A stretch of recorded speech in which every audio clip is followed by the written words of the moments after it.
लोक प्रशासन का जो सैंपल पेपर हरियाणा बोर्ड ने दिया है, उसके 1 अंक वाले कुछ और प्रश्नों को हम देख लेते हैं। एमसीक्यूज़ को हम पहले 2 शॉर्ट्स में कवर कर चुके हैं। बजट को संसद के किस सदन में सबसे पहले पेश किया जाता है? तो लोकसभा में पहले इसे पेश किया जाता है, उसके बाद राज्यसभा में।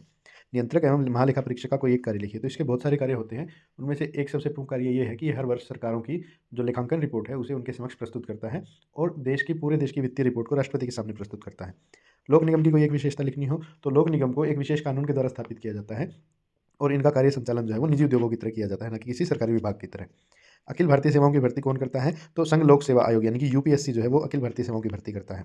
अमेरिका में सार्वजनिक निगमों पर किसका नियंत्रण होता है? तो वहाँ की संसद का नियंत्रण होता है इन पर। बाहर से होने वाली भर्ती क्या कहलाती है? बाहर से होने वाली भर्ती यानी कि जिसमें जो कैंडिडेट चुने जाएँगे वो सामान्य व्यक्तियों में से होंगे, पहले से सेवा में लगे हुए लोग नहीं होंगे, तो इसे प्रत्यक्ष भर्ती या खुली भर्ती कहा जाता है।